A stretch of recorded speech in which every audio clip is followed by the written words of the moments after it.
Hi guys, it's Song here. Welcome to my new ArtsY Monday video, and in this video I'll be creating this art journal page that's filled with love. So I'm starting out by making the background. I'm using Brusho's pigment powder to do this. Now when you sprinkle on your page, it doesn't look like anything, but when you spritz it with water, that's where the magic really happens. See how this color just get activated and they will start to mix on their own and just all creates a beautiful color effect. I'm going for a relatively smoother background here on this page. So I am gonna take my brush and just smooth out all the little crystals, but I definitely love those crystal type of look and those little splotchy look. So I am going to create some project that I don't spread out the color. I love this product. I can't say how much I love it. I just love it so much. Anyways, after I let the color spread and flow, I just let it dry naturally because I want to preserve the pattern and I don't want my heat tool to disturb it. Now I'm taking an old magazine and just rip out some pages and just use them as a background collage. And this page right here is what actually inspired me to make so many little hearts on this art journal page. On this little segment right here, this paper segment, on top of it says love, and I purposely did not cover those love character right there on top, those two big ones. I purposely did not cover them because I kind of want to show it what inspired me to make this page. So yeah, I left that character alone and I just kept collaging until I feel like I reached a nice layered collage look. And magazine pages are so thin, they're perfect for collaging, and unlike book pages, they don't get tear apart so easily. When I do book pages, especially the older book pages, when you apply so many wet gel medium or glue, they kind of dissolve and they kind of break apart. But magazine pages won't do that, but still very thin enough for you to collage them. And now I'm using a makeup sponge and some white paint to dab on some texture. I am not going for a very heavy and dominant texture here because later on I will be painting some little hearts on there. So if I use texture paste and do this with texture paste, it will be quite hard to paint anything smoothly. So that's why I decided to go for the white paint instead of texture paste, and I really love how this looks, and I think, you know, it looks better with texture paste actually. And now I'm using some acrylic paint, and this is orange paint by Liquid Text. I am using my fingers to spread the paint. I love the messy look finger gives you. You can also use brush, whichever tool you want actually. You know, it's all about express your freedom on your art journal. And then teal color I'm using here is from Folk Art. It's a craft paint, and I love this teal color, so I have to use it. And the same, I use my finger to spread the paint, and I did not wait for the orange to dry before I apply the teal because I want those two colors to blend a little bit. But if you want the teal to really stand out among the orange color, make sure you let the orange dry completely before you do that. Here I am using the same technique to apply some little heart patterns on the page. This heart stencil is from 13 Arts.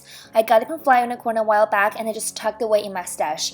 I hate when I get something and I just tuck it away and never see it again. So whenever I'm doing art journal, I try to dig out as much as I can, kind of rediscover the stuff that I have. It's always like a Christmas. Well, such a hoarder mentality, I know that, but you know, I don't want to waste the stuff that I have, so I always try to rediscover what I have. And this stamp right here is from Kaiser Craft. I also tucked this away in my stash, and oh my gosh, how could I tuck away such a gorgeous stamp? These are the edge stamp, and they're really grungy looking. I think they just look amazing, and I totally regret for tucking them away, and I did not even know why I did that. So I'm just using those edge stamp and ink them with archival ink. Don't ink them with water-based inks because later on when you paint stuff, when you try to do anything, the ink will move around. It's such a headache. So just use waterproof ink for everything you're going to stamp on your art journal page unless you want the image to be moved around. This stamp right here actually has two lines of image, but I'm only stamping or only coloring one line. So it's a really fun way to stretch your stamp. You know, you don't have to color the whole stamp. You can always color part of it.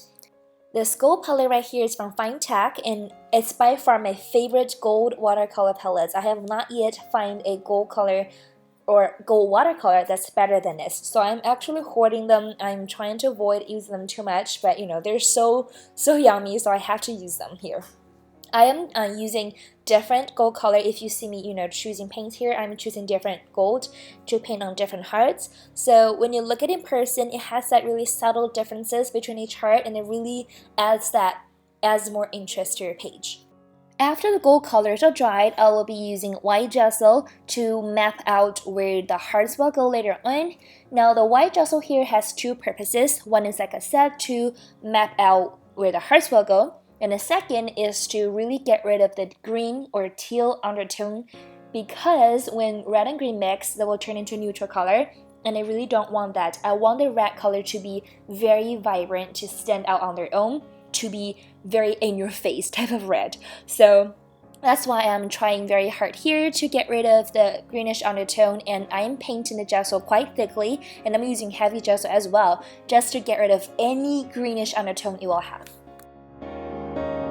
Shine a light through an open door. We'll divide.